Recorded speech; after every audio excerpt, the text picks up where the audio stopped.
Hey everyone. All right, so we're going to do 2, 3, and 4, hopefully, and we're going to do some calculator practice. So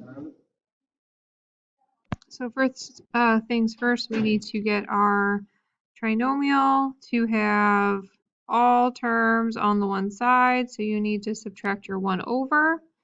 And then I want you to go ahead and do your steps. Find your AOS using your opposite B over 2A formula. And then I want you to find your vertex. Okay, I'm going to go ahead and pause the video so you can do that now. All right, so we have an axis of symmetry at x equals +1. You need to double check your negatives and simplifying. Okay, so when you have a double negative, you have a positive number.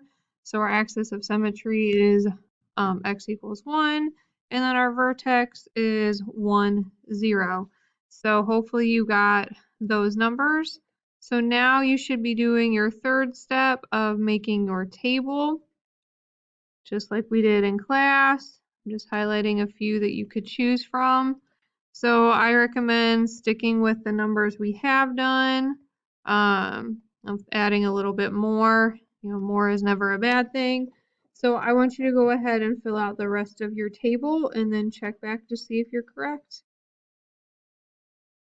All right, so you should get -9, -4, -1, 0, -1, -4, -9.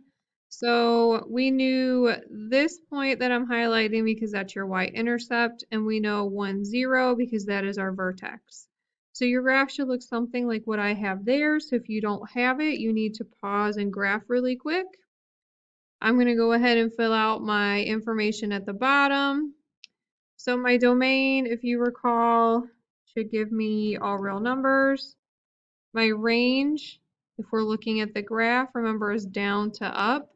So down to up, okay, it stops where my maximum is. So my range here is going to start at -infinity and go to 0, including. I know my vertex, and I know my axis of symmetry.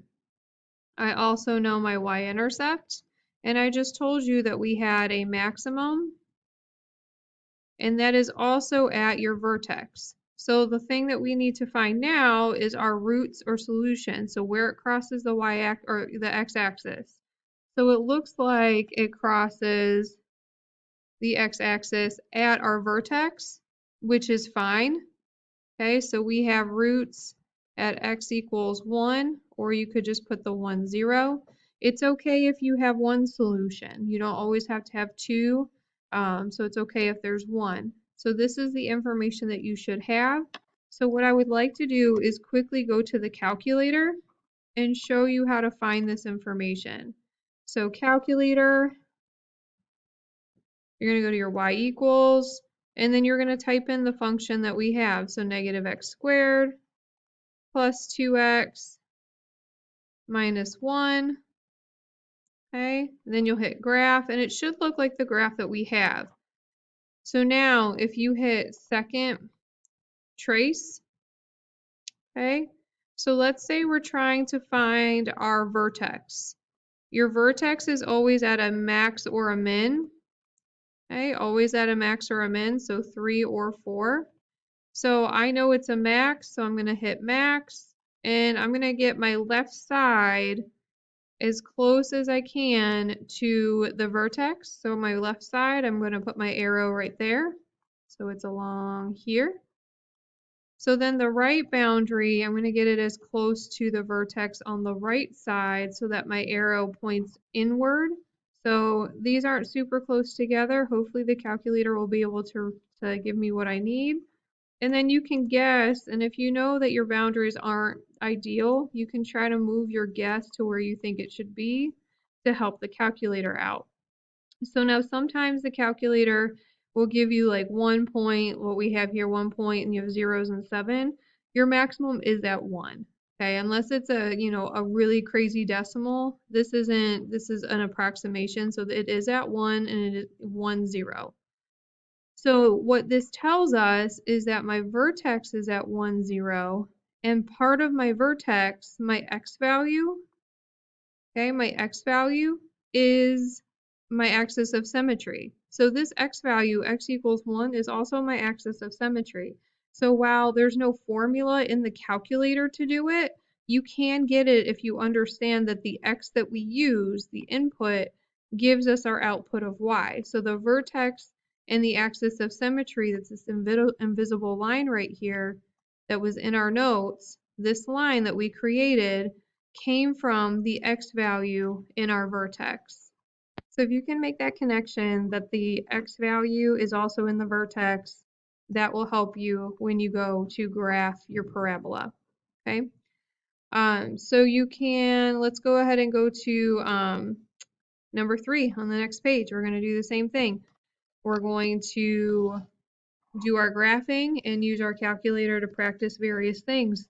So for number 3, same process. You need to do your AOS, okay, with your x equals opposite b over 2a.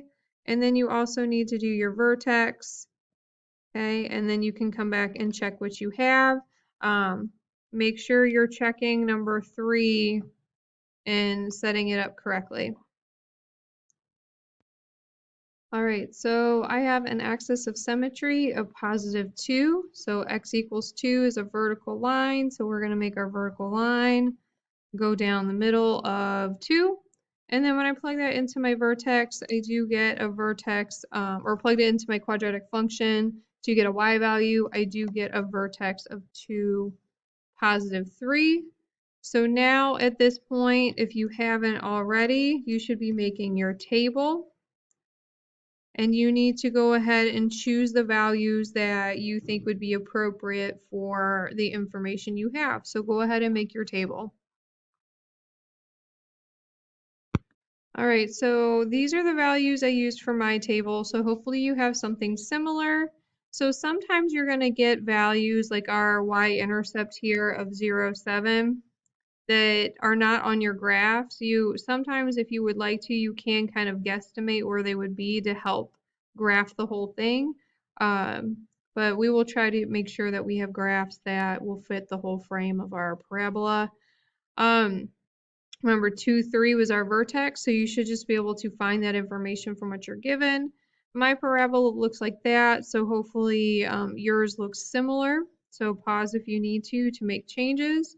I'm going to go ahead and go to the bottom and fill out what I need to for my box so we can look at our graph in the calculator.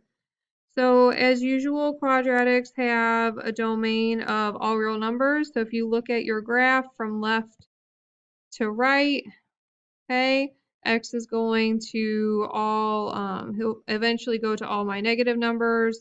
To the left side, it's going to go out to all the positive numbers on the right side. It's going to continue that pattern. So we say from left to right, it's negative infinity to positive infinity. So your range, remember down to up. So down to up, my range starts right here with my green line, and so it'll end at positive infinity.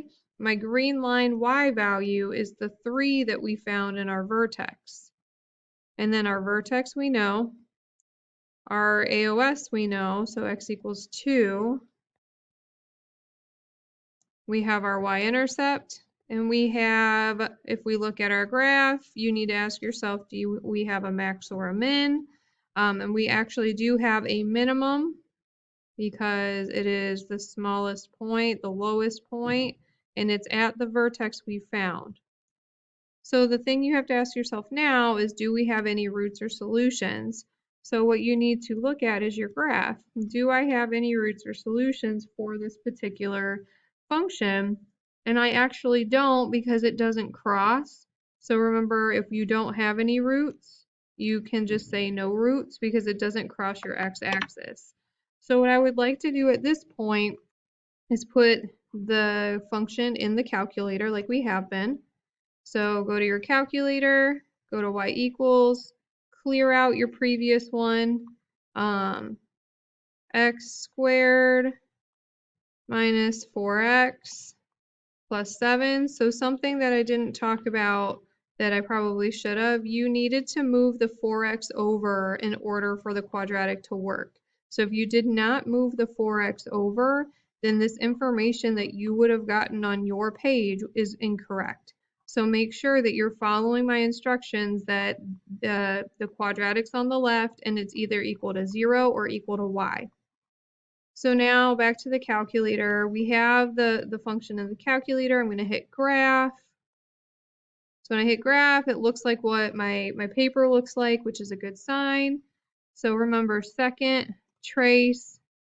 Okay, if we're trying to find the vertex, we can go to the min or max, and here it's a minimum, so min, and you're going to do your boundaries. Okay, so I'm going to get as close to this lowest point as possible and hit enter. So my arrow is pointing in. So I'm going to do my right boundary, and again, I'm going to get as close to the vertex as possible without being on it and hit enter. So I'm telling the calculator I want it to look between these two arrows. Okay, the value, the XY value I'm looking for is between these two arrows.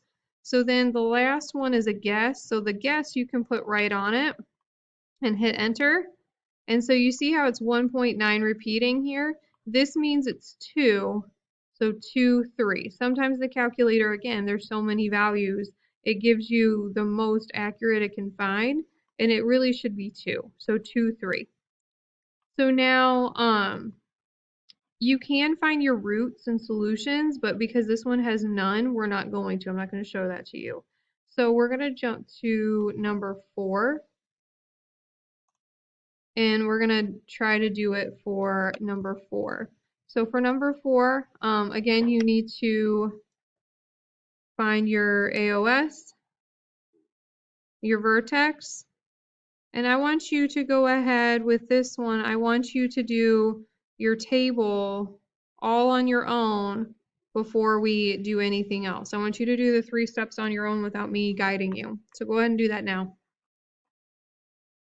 All right, so in doing number 4, you didn't have to move anything with the function. Your AOS opposite b over 2a should give you 1 over 2, so 1/2 is your x value, that you then substitute in using parentheses. After our discussion today, absolutely use parentheses for everything. Plug in, and you should end up with 0, so your vertex is at 1/2, 0. So you're going to have your axis of symmetry between 0 and 1, the best you can. And your vertex should be in between 0 and 1, the best you can, on the x-axis. And so I chose -2, -1, 0, 1, and 2 because it was so close to what we usually use anyway. So you can see that the values for y that I got were 25, 9, 1, 1, and 9. So the only ones that you can actually graph are these ones, because the other ones, the other values actually don't end up on the graph. So you just need to make sure you have your 2 points and that you're showing that this parabola, this U-shaped curve, is stretching really thin up, because 9 is going to be up here somewhere, up, up on the graph. So make sure it's not crossing anything else. So make sure you're not, basically make your graphs so they're neat, they're not sloppy. So what I'm saying is, if you're graphing and you're like, well, I'm getting my points, but I'm just going to do it like this, that's not right, because our graph doesn't go through 1, 2, 3, 4. It doesn't go through y equals 4. Okay, so make sure that your graph is as neat and accurate as possible. Okay, don't be sloppy. So let's fill out our box at the bottom and then talk about our calculator. So domain, again, all real numbers. You can see that from the graph. Our range, our y value is 0. We get that from our vertex and looking at our graph. Our vertex is 1 over 2, 0, and our AOS, our axis of symmetry, is x equals 1/2. Our y-intercept is given to us at 0, 1, and you should tell me that I have a minimum at my vertex of 1/2. The minimum is because it's a smiley, it's a U-shaped, it's facing up. So now let's talk about roots. Okay, where does it cross the x-axis? and it actually crosses the x-axis at one point, the 1/2 0, which is actually my vertex. Okay, it crosses at just the one point right there. Okay, so it makes it really nice. So looking at it in the calculator, okay, go to your calculator, will be the last thing that we do. So calculator, y equals clear, put in the function that I gave you. So 4x squared minus 4x plus 1. Okay, so that's the function you should have. So when we hit graph, we should see something very similar to what we just graphed ourselves. Okay, so we can do second trace and find our vertex if we were looking for it really fast. I know it's a minimum. It is close to your minimum as possible. Okay, and then you can get right up on it for your guess. So again, 0.5 with some extra. The extra here does not make a difference. It's still at 1/2. And then I want to show you something else. If you hit second table, you can see all the values, all x values on the left and all your y values on the right. So when we did our table, I chose -2 and I got 25. I chose -1 and I got 9. I chose 0 and I got 1. So you can also use the calculator to double check the values you have. So if I'm asking you to graph something, you can double check to make sure that they're right. So you have your inputs on the left, your x values, and your outputs on the right, which are your y values. Okay, and this is true for all of them. So if you go to, the other thing is if you go to zoom and you want to zoom in, you want to really get really up close, go to zoom in, number 2, and wherever you put the cursor is where it's going to zoom in. So now you have a better look at where your vertex actually is, and this is actually helpful when you're looking at curves that aren't as simple as what we're working with. Okay, so I think that's really helpful. If you have any questions, let me know. But make sure that you're practicing your calculator and checking with your calculator. All right, have a great day.